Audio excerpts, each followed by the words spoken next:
చాలా కాలం తర్వాత పవన్ ఫ్యాన్స్ లో సంతోషం ఉప్పొంగుతోంది.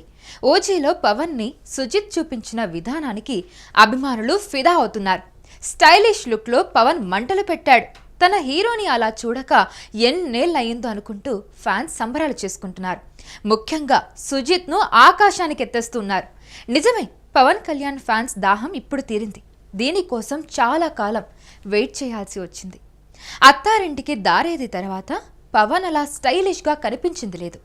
అది 2013లో వచ్చింది. ఆ తర్వాత పవర్ స్టార్ కొన్ని హిట్స్ కొట్టాడు. కానీ అత్తారింటికి దారేది స్థాయిలో అయితే అవి లేవు.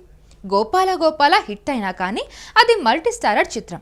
పవన్ కళ్యాణ్ కథ, స్క్రీన్ ప్లే అందించిన సర్దార్ గబ్బర్ సింగ్ డిజాస్టర్గా మిగిలింది. వకీల్ సాబ్, భీమ్లా నాయక్తో హిట్స్ కొట్టినా కూడా అవి రీమేకులే. ఇక అజ్ఞాతవాసి, హరిహర వీరమల్లు చిత్రాలు ఫ్యాన్స్ ని తీవ్రంగా నిరాశపరిచాయి. ఇప్పుడు వచ్చిన ఓజీతో మాత్రం పవన్ ఫ్యాన్స్ పండగ చేసుకుంటున్నారు. అత్తారింటికి దారేది తర్వాత పవర్ స్టార్ పవన్ కళ్యాణ్ తమ ఆకాంక్షలకు తగిన సినిమా చేయలేదన్న అసంతృప్తిలో ఉన్నారు అభిమానులు.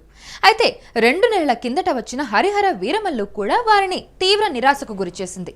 కానీ తమ ఆకలి తీర్చే సినిమా అవుతుందని దే కాల్ హిమ్ ఓజీ మీద చాలా ఆశలే పెట్టుకున్నారు ఫ్యాన్స్ అంతా కూడా. వారి నిరీక్షణకు తెరదించుతూ ఎట్టకేళ్లకు థియేటర్లలోకి దిగాడు ఓజాస్ గంభీర.